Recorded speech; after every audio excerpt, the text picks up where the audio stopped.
जीवन में कई बार हम ऐसी स्थिति में होते हैं जहां हम अपनी सफलताओं को दूसरों को दिखाने की कोशिश करते हैं। हमारी इच्छा होती है कि लोग हमें सराहें, हमारी प्रशंसा करें और हमें हमारे प्रयासों के लिए मान्यता दें। लेकिन जब हम अपने जीवन के असली उद्देश्य को समझते हैं तो हमें यह एहसास होता है कि सफलता का असली मापदंड बाहरी दुनिया से नहीं बल्कि हमारे अंदर से आता है। यही वह भाव है जिसे इस कथन में व्यक्त किया गया है, पहाड़ पर चढ़ो लेकिन इस इरादे से नहीं कि दुनिया तुम्हें देखे बल्कि इस इरादे से कि तुम दुनिया को देख सको।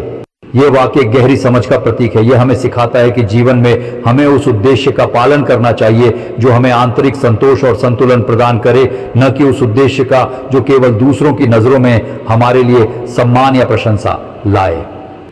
इंसान स्वभाव से ही सामाजिक प्राणी है और समाज में स्वीकृति पाने की लालसा रखना स्वाभाविक है। यह लालसा हमें दूसरों के द्वारा पहचाने जाने और प्रशंसा प्राप्त करने की दिशा में प्रेरित करती है, लेकिन अक्सर यह लालसा हमारे वास्तविक उद्देश्य से दूर कर देती है। उदाहरण के लिए, जब हम किसी भी कार्य को केवल इसलिए करते हैं ताकि लोग हमें देखें, हमारी प्रशंसा करें, तो हम अपने आंतरिक उद्देश्य और संतोष को खोने लगते हैं। जीवन में सच्ची सफलता और संतोष तब आता है जब हम अपने प्रयासों का मूल्यांकन बाहरी दुनिया के बजाय अपनी आंतरिक शांति और आत्मविकास से करते हैं। पर्वत पर चढ़ने का उद्देश्य केवल शिखर तक पहुंचना नहीं है, बल्कि रास्ते में आने वाली चुनौतियों को पार कर उससे मिलने वाले अनुभव और दृष्टिकोण को अपनाना है। जब हम दुनिया को अपनी नजरों से देखना शुरू करते हैं तो हमें एहसास होता है कि जीवन का असली सौंदर्य हमारे अंदर की शांति और संतोष में है। अब इस विचार को समझाने के लिए हम कुछ व्यावहारिक उदाहरणों पर नजर डालते हैं जहां लोगों ने बाहरी प्रशंसा के बजाय अपने अंदर के संतोष और अनुभव पर ध्यान केंद्रित किया और इससे उन्हें सच्ची खुशी और उद्देश्य की प्राप्ति हुई। उदाहरण एक पर्वतारोही की कहानी। एक पर्वतारोही जिसका नाम अर्जुन था ने अपनी पूरी जिंदगी सबसे ऊंचे पहाड़ों पर चढ़ने का सपना देखा था। उसने वर्षों तक कठोर परिश्रम किया और अंततः माउंट एवरेस्ट पर चढ़ाई करने का फैसला किया। शुरुआत में उसकी प्रेरणा थी कि वह दुनिया को दिखा सके कि उसने दुनिया की सबसे ऊंची चोटी पर विजय प्राप्त की है। वह इस बात की कल्पना करता कि किस तरह लोग उसकी वीरता की तारीफ करेंगे और वह चर्चाओं में केंद्र बिंदु बनेगा। लेकिन जब अर्जुन ने चढ़ाई शुरू की तो उसने पाया कि यह यात्रा उसकी कल्पना से कहीं अधिक कठिन थी। हर दिन उसे कठिनाइयों का सामना करना पड़ता, ठंड, बर्फीली हवाएं, ऑक्सीजन की कमी, और धीरे धीरे उसका ध्यान केवल एक चीज पर केंद्रित हो गया, अपने अगले कदम पर। अब उसे यह बात समझ में आने लगी कि यह चढ़ाई केवल शिखर तक पहुंचने के लिए नहीं थी, बल्कि इसके माध्यम से खुद को जानने और अपनी क्षमताओं को परखने का एक तरीका था। जब अर्जुन ने अंततः शिखर पर कदम रखा तो उसने न केवल दुनिया के सबसे ऊंचे स्थान से दुनिया को देखा, बल्कि उसने खुद को भी एक नई नजर से देखा। उसे एहसास हुआ कि असली खुशी उस क्षण में नहीं थी जब वह शिखर पर पहुंचा, बल्कि उस पूरी यात्रा में थी जिसने उसे मजबूत बनाया, सिखाया और जीवन का नया दृष्टिकोण दिया। उदाहरण 2, एक कलाकार की कहानी। नीलम एक चित्रकार थी जो अपनी कला के माध्यम से खुद को व्यक्त करती थी। शुरुआत में वह अपनी पेंटिंग्स को प्रसिद्ध और पैसे के लिए बनाती थी। वह सोचती थी कि जब उसकी पेंटिंग्स बड़ी गैलरियों में प्रदर्शित होंगी और लोग उसकी कला की तारीफ करेंगे, तभी उसे सच्ची सफलता मिलेगी।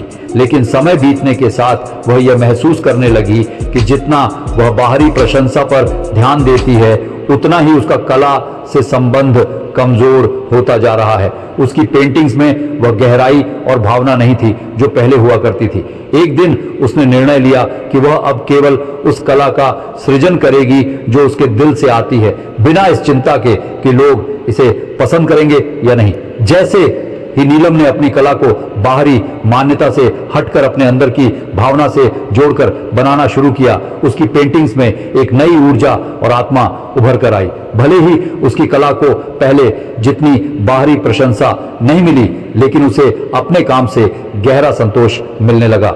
वह अपनी कला के माध्यम से दुनिया को नए दृष्टिकोण से देख पा रही थी और यही उसके लिए सच्ची सफलता थी। इस विचार का आध्यात्मिक दृष्टिकोण से भी गहरा संबंध है। भारतीय संस्कृति और योग, ध्यान और अन्य आध्यात्मिक प्रथाओं में आत्मविकास और आंतरिक शांति पर बहुत जोर दिया जाता है। जब हम किसी भी कार्य को इस भावना से करते हैं कि वह हमें आंतरिक रूप से मजबूत बनाएगा, तब हम सच्ची सफलता का अनुभव करते हैं। भगवत गीता में भगवान श्री कृष्ण अर्जुन को कर्मयोग का उपदेश देते हुए कहते हैं कि इंसान को अपने कार्य को बिना फल की इच्छा के करना चाहिए। ये सिद्धांत भी उसी विचारधारा का हिस्सा है जो हमें यह सिखाता है कि किसी भी कार्य का वास्तविक उद्देश्य उसका अनुभव और उससे मिलने वाला ज्ञान है, न कि केवल उसकी बाहरी प्रशंसा। ध्यान और योग जैसी प्रथाओं का मुख्य उद्देश्य भी यही होता है कि हम अपनी आंतरिक स्थिति को समझें, अपने मन और शरीर के बीच के संतुलन को महसूस करें और बाहरी दुनिया की अपेक्षाओं से खुद को मुक्त करें। जब हम ध्यान में होते हैं तो हमारा ध्यान पूरी तरह से अपने अंदर की यात्रा पर होता है। यह हमें दिखाता है कि जीवन का असली उद्देश्य बाहर नहीं बल्कि भीतर है। ये विचार कि हमें किसी भी कार्य को बाहरी मान्यता या प्रशंसा के लिए नहीं बल्कि अपने आंतरिक विकास और दृष्टिकोण के लिए करना चाहिए, हमारे जीवन के हर क्षेत्र में महत्वपूर्ण है। चाहे हम एक छात्र हों, एक पेशेवर, एक कलाकार या एक साधारण इंसान, हर व्यक्ति के जीवन में यह समझना जरूरी है कि सच्ची खुशी और सफलता तब मिलती है जब हम अपनी यात्रा का आनंद लेते हैं और उससे मिलने वाले अनुभवों से सीखते हैं, न कि केवल उस पर दूसरों की प्रतिक्रिया पर ध्यान देते हैं। जीवन का हर पल हमें कुछ सिखाता है, बशर्ते हम उसे सही दृष्टिकोण से देखें।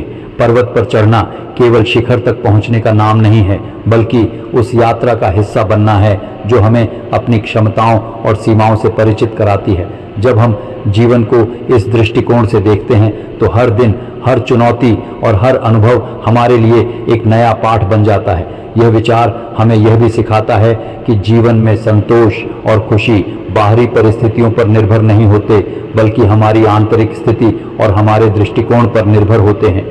जब हम दुनिया को अपनी नज़र से देखना शुरू करते हैं तो हमें एहसास होता है कि असली सफलता और संतोष केवल हमारे अंदर से आता है। इस प्रकार ये विचार जीवन के हर क्षेत्र में लागू होता है और हमें एक संतुलित और शांतिपूर्ण दृष्टिकोण अपनाने के लिए प्रेरित करता है। अगर ये वीडियो आपको पसंद आई हो तो आप लाइक कीजिए, शेयर कीजिए, सब्सक्राइब कीजिए। Thank you very much. God bless you.